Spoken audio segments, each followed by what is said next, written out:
Welcome back to Cord Cutting Today, where we break down some of the biggest stories happening in the world of cord cutting, including today, Google cutting $50 million out of the Google TV budget. What does this mean for the future of Google TV and Google TV owners right now? We'll tell you what's happening and where that money is going. I'll give you a hint. It's AI.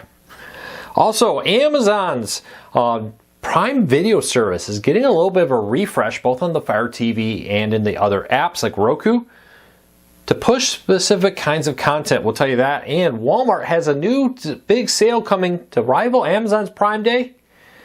It's kind of funny. If Amazon does it, Walmart seems to also want to have a competing service, feature, or in this case, sale. These stories and a whole lot more coming up in a quick second. First though, if you're new here, you can always find a link to every story we talk about in the show notes and in the first pinned comment. Check it out down below. If you like what we do here, please hit that subscribe button or hit that thumbs up. Doing one or both lets YouTube know you enjoy what we do here, so they recommend our videos to more people. With that said, let's dive into it. All right, the information originally reported this, but their sources say Google has made a massive cut to the Google TV budget. Now, this is the budget used for the teams that run Google TV, develop it, build it, patch it, do all that fun stuff on the back end. And according to the report, they've cut about 10% of the budget, moved it over to Google's AI Gemini to help expand the budget for its AI program as they try to grow in the AI world. Now, it's estimated that roughly $500 million was spent on Google TV last year. That's been the rough budget. That means about $50 million is being cut from the overall budget of Google TV. So what does this mean? Well, if you're a Google TV owner, probably nothing. But it does maybe mean that there's not quite as much money for staffing and development of new features with this. While $450 million is still a lot of money, it quickly gets eaten up with a whole bunch of stuff that probably also covers things like servers that are needed to run Google TV and other back-end requirements. It is interesting here that they are heavily leaning into AI. No big surprise. AI is widely seen as the future of technology in a wide range of fields. Television and cord cutting included. We're increasingly seeing AI-assisted search, curation, and other things. We're also starting to see AI used in the development of movies and television shows with that. But it doesn't stop there. From driving cars to what you hear on the radio to everyday business, AI is increasingly becoming popular. We just had Amazon CEO says he expects to be able to cut his staffing by using AI to automate functions that currently humans do. We'll watch this closely. But it does not surprise me at all that Google is pulling back somewhat on their budget for AI, or excuse me, for Google TV to put it to AI. They are definitely in a huge heated battle with a variety of different companies, including X and Amazon and Apple and ChatGPT and others to be the AI that people use the most. Will Google come out on top? Right now, I really think it's EUA's game. And Google is probably making cuts around the board on different departments, not just Google TV, trying to free up as much money to pour into AI, because this is the moment that you get kind of say, hey, we're going to establish ourselves as the leader in AI, so that going forward we are the established name in it, much like they're the established name in search and YouTube and other similar services they offer. They want to dominate AI just like they do the others. Will they be successful? Your guess is as good as mine. Leave me a comment. Who do you think is the best AI out there? I'll be honest, I've used a lot. I've used Gork from X. I've used ChatGPT. I used Google's Gemini. But I've also used others for longer. Grammarly, which I use to help edit our posts and refine them and spell check and all that. Been using that for over 5 years. That is a form of AI trained with that. So leave me a comment. Let me know, which AI do you think is going to be most successful? All right, let's keep moving along. Amazon Prime Video is unveiling a new user interface. If you can find a picture of this in our story, but Amazon has updated its Prime Video apps, including on the Fire TV, and made some of its tiles, rows of content recommendations, significantly larger than the others. And this is for original Amazon content and exclusive deals content for Prime Video. Seems that Amazon really trying to get you to watch this by making the recommendations for this significantly larger to grab your attention and hopefully get you to click on them more often.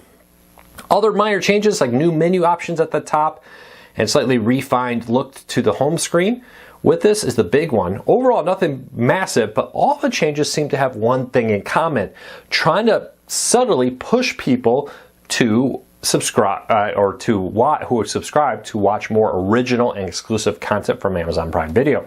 We've also seen some other tweaks. For example, a more prominent button to upgrade to an ad-free experience. I know somebody commented, I said $2. I believe the actual price is $2.99. So it's about $3 more a month for that. Thank you for pointing that out. I was wrong when I said $2. It's $2.99 a month with that. But Amazon's really seems to be pushing people to watch more, not just watch more content on there, but watch more content from Amazon Prime so they can ramp up their usage with it. Leave me a comment, let me know. Are you an Amazon Prime subscriber? Have you noticed any other big changes to the app recently? Let me know. All right, we all know next month Amazon's Prime Day event is happening. We're going to get to some early Prime Day deals here in a minute, but Walmart yesterday announced their big summer savings event, which is basically Amazon's Prime Day. From July 8th to July 13th, Walmart will have a competing sale to Amazon's Prime Day with a wide range of products. Now, if you are a Walmart Plus member, you're going to get a little bit of a head start on this. I believe it is on the 7th of July. You'll get an early look at some of the deals before other people get them. Walmart and Amazon are in a war, and it's a war for you, the consumer. It's a little bit of he can do it, I can do it better kind of situation. You know, Walmart offers a feature like a discounted gas through Walmart Plus. Amazon finds a way to do that. Amazon has a streaming service. Walmart partners with Paramount Plus. And we've been seeing this increasingly with deals also. Amazon has Prime Day. Walmart has their summer savings event. We'll see who comes out on top. Honestly, probably both will have great deals with this. Both will have exclusives that the others don't. But increasingly, they seem to be competing with it. Little thing, I said Walmart Plus, 7 p.m. on Monday, July 7th. You get early access to some of these deals as a Walmart Plus subscriber, so check that out. All right, next story up. Amazon is launching a second batch of broadband satellites. Should be going up about the time I'm recording this, but if all goes well, Amazon will finally have a second batch of satellites and be one step closer. Look for these launches from Amazon to ramp up dramatically throughout the year. They've struck many deals, including with SpaceX, to put these satellites into space to offer a home internet service and business internet. But let's focus on the home real quick. Service here for cord cutters and other people around the country. Now, I know many people who use SpaceX's Starlink service, very happy with it. I'm excited for competition. I hope this is successful.